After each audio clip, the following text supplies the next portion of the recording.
जय श्री राम। हमारे channel miss वैष्णव में आपका हार्दिक स्वागत है। कार्तिक मास के अंतिम 5 दिन विष्णु पंचक या विष्णु पंचक नाम से जाने जाते हैं। यह 5 दिवसीय व्रत कार्तिक मास के शुक्ल पक्ष की एकादशी, जिसे देव उत्थान एकादशी कहते हैं, से शुरू होता है। वह कार्तिक पूर्णिमा पर समाप्त होता है। इस वर्ष यानी 2023 में विष्णु पंचक व्रत 23 नवंबर गुरुवार से 27 नवंबर सोमवार तक किया जाएगा। कार्तिक महात्म्य के 30वें अध्याय में विष्णु पंचक व्रत की कथा बताई, इसका आज हम श्रवण करेंगे। दोस्तों, उससे पहले आपसे एक निवेदन है, यदि आपने हमारे चैनल को सब्सक्राइब नहीं किया है तो प्लीज़ चैनल को सब्सक्राइब कर लीजिए। अब मैं समस्त देवताओं को प्रणाम कर विष्णु पंचक व्रत की कथा शुरू करती हूँ।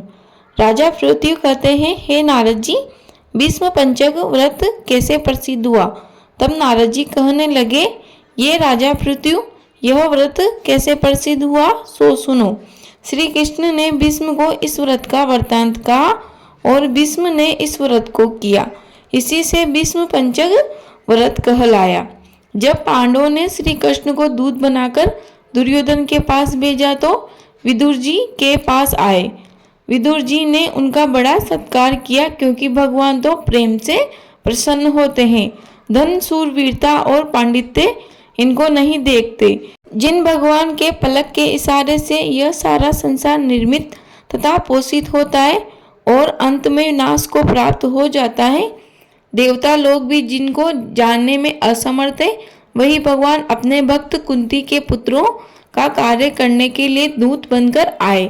तब भीष्म जी उनका आगमन सुनकर मिलने के लिए आए। भीष्म जी का आगमन सुनकर श्री कृष्ण ने उनको नमस्कार किया। फिर भीष्म जी कहने लगे कि हे भगवान, आप त्रिलोकी के नाथ हैं। ब्रह्मादिक देवता भी आपकी माया को नहीं जान सकते।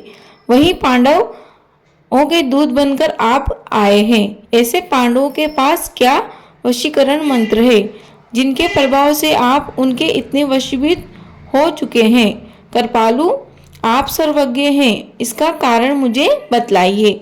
आप तो समदर्शी हैं, किंतु आप श्रद्धालुओं को छोड़कर पांडवों के दूत तक बन गए।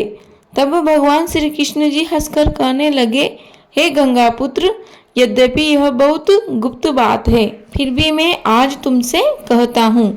इन्होंने एक ऐसा व्रत किया है जो तुमको अति प्रिय है, उसी कारण मैं इनके वशीभूत हूँ। अब मैं तुम्हारे प्रश्न का उत्तर देता हूँ। पूर्व काल में उज्जैन नगरी में 5 ब्राह्मण थे, जिनका नाम कवि, सूची, दृढ़, दंत व हंस थे। पांचों ही वेदों को जानने वाले रूपवान, युवावस्था को प्राप्त हो गंधर्व विद्या में बड़े प्रवीण थे। अनेक राजसभाओं में गान विद्या दिखाते थे। अनेक देशों में घूमते वो बहुत सा द्रव्य प्राप्त करते थे। एक समय वे मथुरा पुरी में सुवीर नाम के राजा के पास आए। संगीत कला में निपुण होने के कारण उन्होंने राज्य सभा में जाने की इच्छा प्रकट की। वे 4 दिन तक उपवास करते रहे व यमुना में स्नान करते रहे। फिर उन्होंने एक मनुष्य से राजा का वृत्तांत पूछा। उस मनुष्य ने कहा कि राजा की एक कादम्बरी नाम की स्त्री भोग पत्नी है। वह संगीत विद्या में अति निपुण है और कंठ में अति प्रवीण व नाचने में अद्वितीय व रूप यौवन में मनोहर है। प्रतिदिन राजा के सामने एकांत में नाचती व गाती है। ऐसा सुनकर जहाँ पर नृत्य ताल का शब्द होता था, उस स्थान के पास जाकर वे खड़े हो गए और राजा के पास आने जाने वालों से कहने लगे कि दुख की बात है, राजा के समीप कोई नृत्य कला को जानने वाला ही नहीं है। वीणा में 2 तार ढीले है, तार बराबर नहीं है, बाजे में नृत्य शुद्ध नहीं है। इसी प्रकार की बातें सुनकर किसी ने यह वृत्तांत जाकर राजा को सुना दिया। राजा ने 5 वहां बुलाया जहाँ कादम्बरी का नृत्य हो रहा था। वे वहां जाकर राजा को आशीर्वाद देकर बैठ गए। कादम्बरी ने उनके संगीत को कुशल जानकर विशेष नृत्य किया। जब उसने चक्र से ताल दिया तो उन ब्राह्मणों से रोकी गई। उसने चक्र छोड़ा, ताल दिया, चक्र खंडित नहीं हुआ। इस पर कादम्बरी भी उनका गुण देख वह ब्राह्मण भी दुखित हो बाहर आए और कादम्बरी भी लज्जित हो काम के लिए घर के अंदर उदासीन होकर चली गई।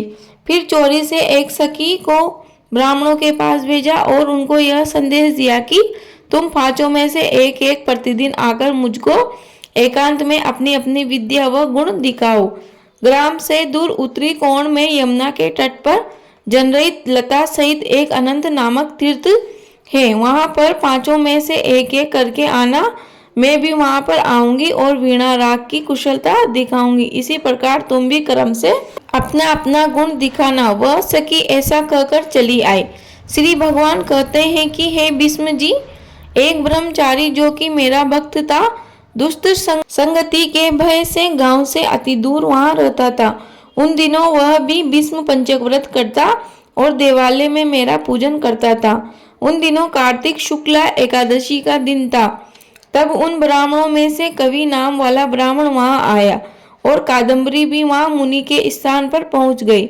मुनि ने जैसे पूजा की, कवि ने भी उसी विधि से पूजा की। फिर वीणा लेकर गान करने लगे। उनके गान से मुनि को कोई क्रोध नहीं आया, क्योंकि उसने अपना मन जीता हुआ था।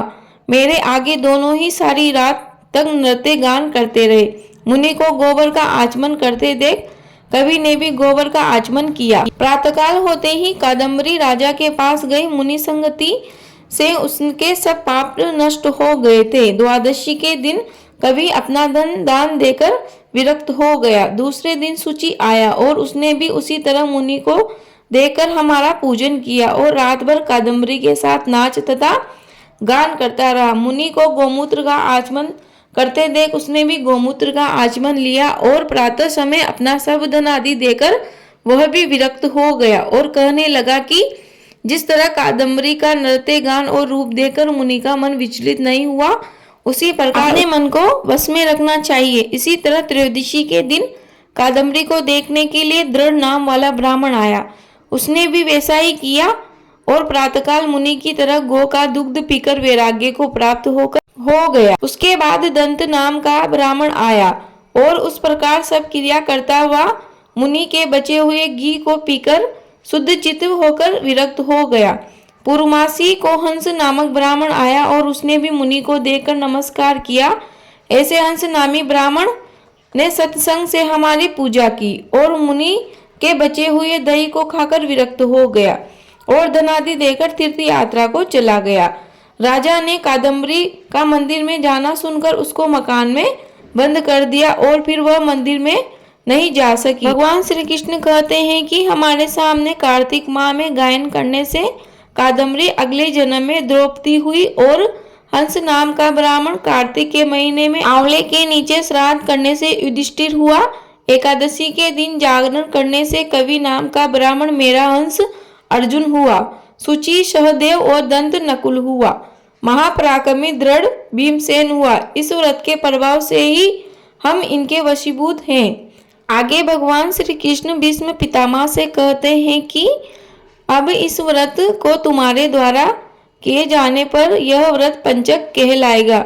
जो कोई मथुरा में इस व्रत को करेगा उसको हम स्वर्गलोक, ब्रह्मालोक, विष्णुलोक व वैकुंठ लोक में निवास देंगे। नारद जी कहते हैं कि इस व्रत का वृतांत सुनकर भीष्म जी अति प्रसन्न हुए।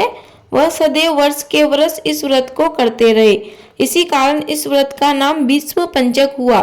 जिस समय भीष्म जी बाणों की सैया पर पड़े थे तब भगवान कृष्ण उनके सम्मुख आए और जब तक देह का त्याग नहीं किया उनके सामने खड़े रहे। तो विष्णु भगवान की जय। बोलो कार्तिक मातम्य की जय। दोस्तों, कार्तिक मातम्य में दिए अनुसार यह कथा यहीं संपन्न होती है। इस व्रत में 5 दिन तक उपवास किया जाता है। तुलसी, पीपल व आंवले का विधिवत पूजन किया जाता है।